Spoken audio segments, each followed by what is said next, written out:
Good morning, students. In our last class, we have studied about introduction of solution, types of solution, and the different ways in which concentration of a solution can be expressed. We go through the two terms, percentage and molarity. We have studied formula related to its numericals. I hope you have done the numericals related to this formula.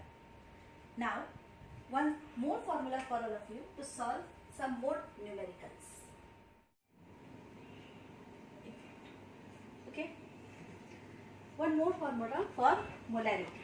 जब आपने अगर molarity के questions को solve किया होगा तो आपको हो सकता है कुछ ऐसे न्यूमेरिकल्स मिले होंगे जिसमें आपको मास परसेंट दिया हुआ हो, डेंसिटी दिया हुआ हो और तब आपसे मोलारिटी पूछा गया हो. Okay, this is a relation between molarity and mass percent.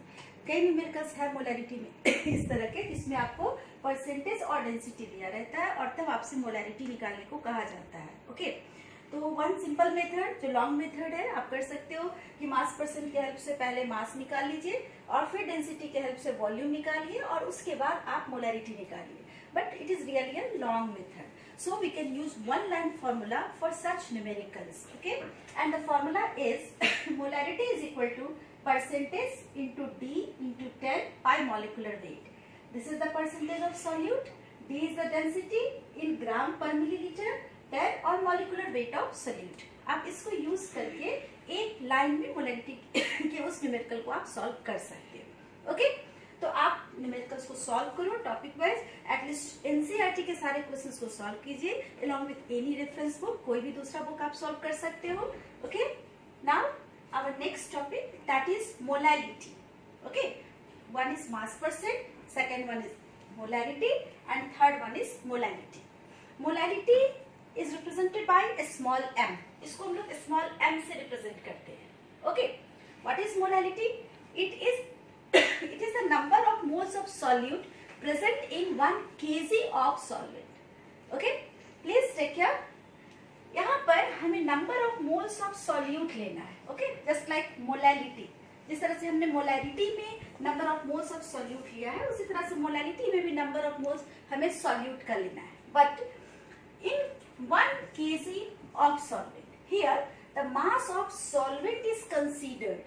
हम लोग मोलारिटी निकालते हैं तो सॉल्वेंट के मास को कंसीडर करते हैं और वो मास भी किसके टर्म में होना चाहिए? केजी के टर्म में होना चाहिए. इट मीन्स कि जब आप क्वेश्चन सॉल्व करो तो आपको मास अगर ग्राम में दिया हुआ है तो फर्स्ट ऑफ ऑल उस मास को आप केजी में कन्वर्ट करो and then use that mass in the formula. Okay, so we have the formula for molarity that is n is number of moles of solute, and W, that is capital W, represents the weight of solvent, that is W solvent which must be in kg. अगर आप इस तरह से formula लिखने की आदत डालोगे तो आपको कंफ्यूजन कभी नहीं रहेगा कि आपको किसका मोल्स लेना है, किसका वेट लेना है और किसमें ग्राम में लेना है या केजी में लेना है. ओके, नाउ अगेन अगर आपको न्यूमेरिकल में डायरेक्ट मोल्स नहीं दिया हुआ है तो आप पहले मोल्स निकाल सकते हो जो हमने लास्ट क्लास में भी देखा है. Given weight by molecular wait कर सकते हो. यहाँ पर हमने स्मॉल कैपिटल एम से हमने मॉलिक्यूलर वेट ऑफ सॉल्यूट को रिप्रेजेंट किया है और स्मॉल डब्ल्यू से हमने उसके गिवन वेट को रिप्रेजेंट किया है. So formula for molarity can also be written as W by M into W. This is weight of solute, this is molecular weight of solute and this is weight of solvent in kg. Okay. On the basis of this, the unit of molarity can be written as molar. ध्यान देना, यहाँ पर molarity के लिए unit होता है molar और यहाँ पर हमारा यूनिट है मोलल. मोलर लिखा है जैसे अगर आपको लिखा है 5 मोलल सॉल्यूशन, इट मींस कि 5 moles of solute is present in 1 kg of the solvent.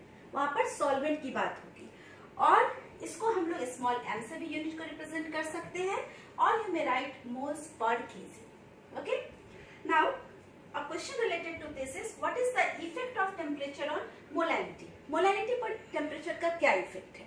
आप इसको बहुत आसानी से समझ सकते हो कि मोलारिटी में मोल्स और weight of solvent. It means कि molarity depends upon the amount mass and you know very well कि mass is independent of temperature. Temperature change का मास पर कोई इफेक्ट नहीं आता है.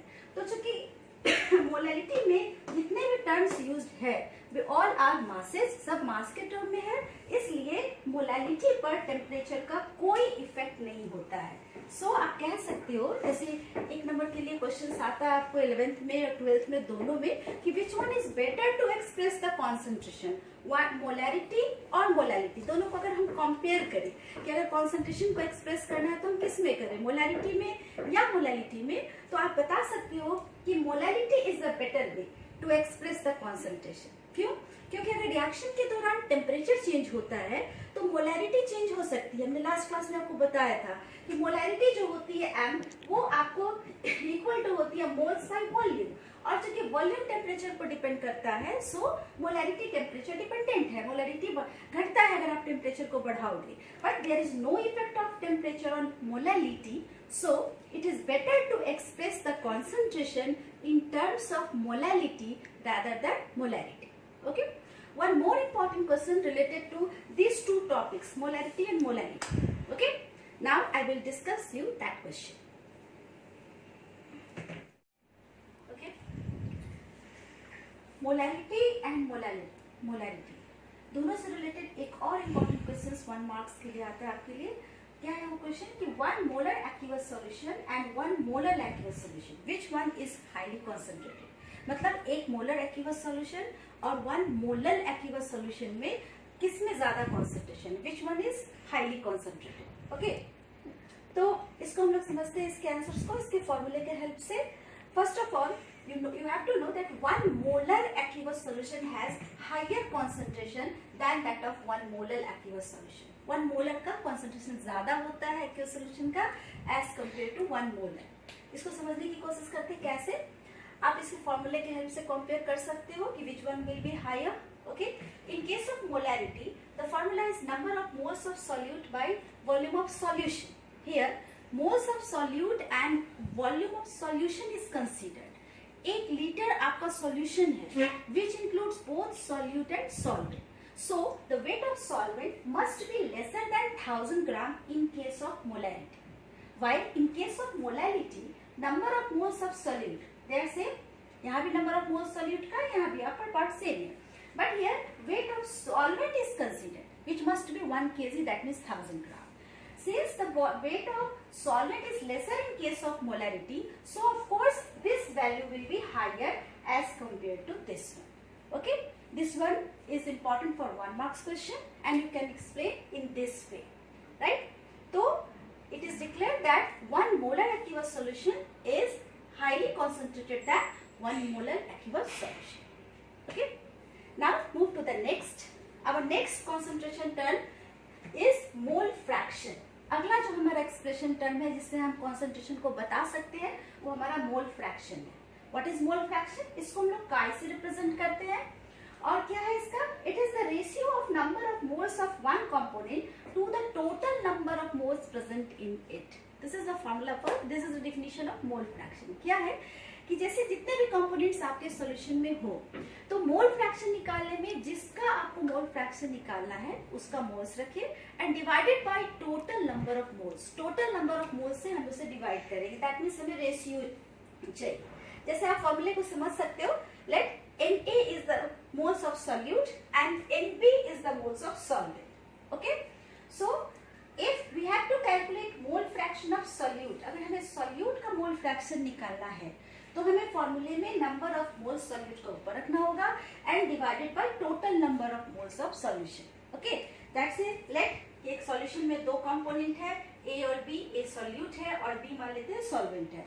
तो अगर हमें ए का मोल फ्रैक्शन निकालना है तो उसके मोल्स को ऊपर रखा divided by total number of moles. Similarly अगर हमें मोल फ्रैक्शन सॉल्वेंट का चाहिए तो मोल फ्रैक्शन निकालने के लिए मोल्स ऑफ सॉल्वेंट पहले रखेंगे divided by total number of moles करेंगे। मतलब जिसका मोल फ्रैक्शन निकालना है उसका number of moles divided by total number of moles. बहुत आसान से इसके न्यूमेरिकल्स आते हैं, आप इस फॉर्मूले पे डाल करके मोल फ्रैक्शंस की न्यूमेरिकल्स को सॉल्व कर सकते हो। ओके, जहां तक मोल फ्रैक्शन की यूनिट की बात है तो इसमें कोई यूनिट नहीं होगा, मोल्स रेशियो है, it must have no unit. Okay, और अगर कोई बाइनरी सॉल्यूशन है, बाइनरी का मतलब मैंने लास्ट क्लास में बताया था कि अगर सिर्फ 2 ही कंपोनेंट है तो दोनों के मोल फ्रैक्शन का सम हमेशा क्या आएगा? 1 आएगा।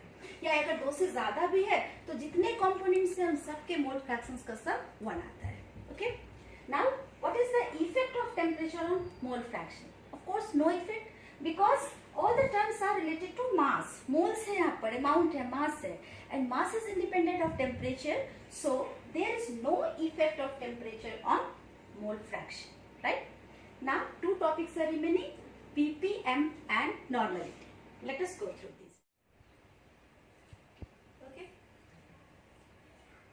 Next term in which concentration can be expressed is ppm. ppm stands for parts पर मिलियन. ओके, जैसे परसेंटेज आप 100 में निकालते हो, वैसे वेरी सिंपल है. पीपीएम का मतलब है कि amount of solute present in 1 million part of solution. 1 million part अगर सोल्यूशन का लेते हैं, उसमें सोल्यूट का जो पार्ट डिसॉल्व है दैट इज कॉल्ड पीपीएम. ये जो यूनिट होता है कॉन्सेंट्रेशन एक्सप्रेस करने का, ये बहुत ही लिटिल क्वांटिटी में अगर कुछ प्रेजेंट है उसके लिए हम लोग पीपीएम यूज करते हैं. जैसे आप पॉल्यूशन की बात करते हो, कहीं पे कोई पॉइजनस गैस डिस्पर्स होगी उसकी बात करते हो, तो छोटे बहुत बहुत छोटे टर्म को एक्सप्रेस करने के लिए हम लोग पीपीएम यूज करते हैं. PPM can be calculated as amount of solute by amount of solution into 10 to the power 6. Okay, 10 to the power 6 means 1 million, और यहाँ पर हमें वेट ऑफ सॉल्यूशन लेना है और यहाँ पर अमाउंट ऑफ सोल्यूट लेना है, राइट? इसके हेल्प से हम लोग पीपीएम निकाल सकते हैं. जस्ट फॉर एग्जांपल, जैसे आपकी बुक में एक न्यूमेरिकल भी एनसीईआरटी में 15 पीपीएम टर्म यूज किया है, तो जस्ट आपका कोई वर्ड है 15 पीपीएम. इसका मतलब क्या है कि 15 gram of solute is present in 1 million gram 10 to the power 6 gram of solution. इस तरह से इसको हम लोग इस टर्म को समझ सकते हैं. Okay, next term in which concentration can be expressed is normality. अब एनसीईआरटी के बुक में डायरेक्टली ये concentration term वहाँ पर यूज नहीं किया गया है, but this one is important because this is often used in lab. Lab में जब आप टाइट्रेशन करोगे, लैब का जब प्रैक्टिकल करोगे, तो वहाँ पर हमें कैलकुलेशंस नॉर्मलिटी के टर्म में करनी है. सो हम लोग यहाँ पर इस तेरे क्लास में इसको हम लोग स्टडी करेंगे ताकि न्यूमेरिकल्स यानी कि ताकि आपको प्रैक्टिकल क्लासेस में कैलकुलेशंस में प्रॉब्लम नहीं आए. So what is normality? Normality is expressed by or represented by capital M. Okay? It is a number of gram equivalents of solute present in 1 liter of solution. ये क्या है कि a number of gram equivalents of solute in 1 liter of solution. 1 litre solution में solute का जितना gram equivalent present होता है, उसी नंबर को हम उस सोल्यूशन की नॉर्मलिटी कहते हैं. यार न्यू टर्म इज क्या? Gram equivalent. एक्चुअली आपने 11th में पढ़ रखा है इस चीज को, फिर भी यहाँ पर हम लोग इसको रिपीट करेंगे कि ग्राम इक्विवेलेंट क्या है. जैसे आप मोल्स निकालते हो, तो मोल्स निकालते हो given weight by molecular wait. Okay, और यहाँ अगर हमें ग्राम इक्विवेलेंट निकालना है, तो उसके लिए हमें फॉर्मूला है given weight by equivalent weight. जो भी सॉल्यूट दिया है उसका वेट डालना और डिवाइडेड बाय अगर आप इक्विवेलेंट वेट करोगे तब आप उसका नंबर ऑफ ग्राम इक्विवेलेंट निकाल सकते हो. तो मोल्स और ग्राम इक्विवेलेंट में डिफरेंस है, इसको याद रखिएगा. मोल्स होता है वो given weight by molecular weight है, जबकि यहाँ पर गिवन वेट बाय क्या है? इक्विवेलेंट वेट है, right? Now we can write the formula for normality as n is equal to W by E into V. Gram equivalent के बदले हमने W बाय E रखा और V है volume of solution in litre. Okay, now एक term है equivalent wait, इसको भी मैं रिकॉल करा देती हूँ, वैसे आपको पढ़ा हुआ है ये भी टॉपिक. इक्विवेलेंट वेट अगर आपको न्यूमेरिकल में नहीं दिया है, अगर आपको कैलकुलेट करना है, तो उसके लिए आप फॉर्मूला यूज करोगे molecular weight by n. Okay, molecular weight आप कैलकुलेट कर लो डिवाइडेड बाय n. n क्या है? अगर आपके क्वेश्चन में जो सॉल्यूट दिया है, if it is an acid, अगर एसिड है तो वहां पर n को आप उसकी बेसिसिटी को कंसीडर करना. n की जगह basicity, do you remember basicity? Basicity क्या है? Number of replaceable H atom in acid. किसी एसिड में जो रिप्लेसेबल H एटम होता है उसको उसकी बेसिसिटी कहते हैं. जैसे आप H2SO4 का क्वेश्चन कर रहे हो तो उसकी बेसिसिटी 2 है, क्योंकि उसमें 2 हाइड्रोजन है. इस तरह से आप उसके क्वेश्चंस बना सकते हो. अगर आप कोई बेस है, जैसे आपके न्यूमेरिकल में NaOH आ रहा है, कैल्शियम हाइड्रोक्साइड, अगर कोई बेस आ रहा है, तो उस समय इक्विवेलेंट वेट निकालने के लिए n की जगह आप एसिडिटी टर्म को आप समझोगे. एसिडिटी टर्म को आप वहां पर समझोगे, है ना? एसिडिटी को वहां कंसीडर करते हैं हम लोग, राइट? एसिडिटी क्या है? It is the number of replaceable OH group present in a base. जैसे NaOH है तो उसकी बेसिसिटी 1, कैल्शियम हाइड्रोक्साइड है तो बेसिसिटी 2. इसके हेल्प से या अगर कोई सॉल्ट है तो वहां पर n की जगह आप उसकी वैलेंसी को कंसीडर करोगे. तो इस n की वैल्यू को प्लेस करके सबसे पहले आप मॉलिक्यूलर वेट के हेल्प से इक्विवेलेंट वेट निकलेगा. इक्विवेलेंट वेट निकल जाएगा तो उसके हेल्प से हम ग्राम इक्विवेलेंट निकालेंगे, और जब ग्राम इक्विवेलेंट निकल जाता है तो हम इस पे नॉर्मेलिटी को कैलकुलेट कर सकते हैं। तो इस फॉर्मूले के हेल्प से आप नॉर्मेलिटी के भी क्वेश्चंस बना सकते हो। सम मोर फॉर्मूला आर देयर। नॉर्मेलिटी से रिलेटेड कुछ और फॉर्मूला भी यहाँ पर है आपके पास। आप इन फॉर्मूले को यूज करोगे तो आपको फिर सारे न्यूमेरिकल्स इस टॉपिक से रिलेटेड आपके बन जाएंगे।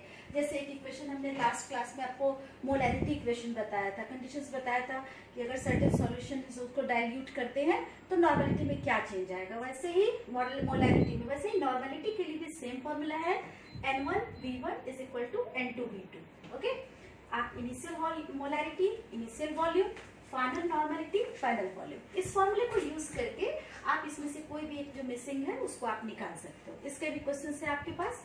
दूसरा एक टाइप है न्यूमेरिकल्स के लिए, नॉर्मेलिटी के लिए, when two solutions of different normalities are mixed together then final normality। इसके क्वेश्चंस भी आपको रेफरेंस बुक में मिलेंगे, अदर बुक्स में भी मिलेंगे कि दो सॉल्यूशंस है, नॉर्मेलिटी डिफरेंट है, वॉल्यूम डिफरेंट है, हमने मिक्स करा तो क्या हमारा सॉल्यूशन का रिजल्टेंट नॉर्मेलिटी होगा। उस केस में आप फॉर्मूला यूज करोगे वैसे न्यूमेरिकल्स के लिए, n is equal to n is final और resultant normality that is equal to n1v1 plus n2v2 divided by v1 plus v2। अगर दो सॉल्यूशन को मिक्स किया, अगर दो से ज्यादा को मिक्स किया तो सिमिलर वे में n1 plus n3 plus v3 और आप वॉल्यूम को भी v1 plus v2 plus v3 करो, राइट। नेक्स्ट एक टाइप ऑफ न्यूमेरिकल आपके पास है जिसमें आपको relation between molarity and normality रहेगा। इस तरह के क्वेश्चन है, जैसे कोई सॉल्यूट है, उसका आपको सॉल्यूशन, किसी सॉल्यूशन का आपको नॉर्मेलिटी या मोलैरिटी दिया है और दूसरा आपसे पूछा जा रहा है, तो उस केस में आप फॉर्मूला यूज करना normality is equal to n into molarity. इससे आप नॉर्मेलिटी और मोलैरिटी को कन्वर्ट कर सकते हो एक दूसरे में। वेयर n क्या है, अगर कोई एसिड है सॉल्यूट तो n आप एसिडिटी रखना, बेस है तो बेसिसिटी, और अगर कोई सॉल्ट है तो उसकी वैलेंसी को ले सकते हो। ऐसे n को आप molecular weight divided by equivalent weight करके भी n का वैल्यू आप निकाल सकते हो। तो n से मल्टीप्लाई करके हम लोग इसके बीच रिलेशन निकाल सकते हैं, राइट। नाउ एक अलग टर्म है, एक और टर्म है जिसमें आपको क्वेश्चंस मिलते हैं या जिसमें कंसंट्रेशन को एक्सप्रेस कर सकते हो, दैट इज स्ट्रेंथ। अक्सर आपको वर्ड आएगा स्ट्रेंथ ऑफ द सॉल्यूशन।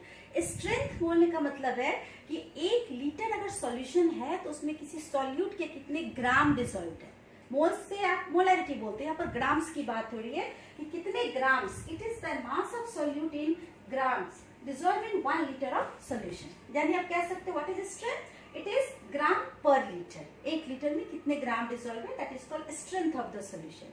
अगर इससे रिलेटेड कोई क्वेश्चन 1 मार्क्स या न्यूमेरिकल आपको मिलता है तो आप फॉर्मूला यूज करना strength is equal to molarity into molecular weight. अगर मोलैरिटी दिया है तो आप मॉलिक्यूलर वेट से मल्टीप्लाई करके निकाल सकते हो, अगर नॉर्मेलिटी दिया है तो इक्विवेलेंट वेट के हेल्प से आप कर सकते हो।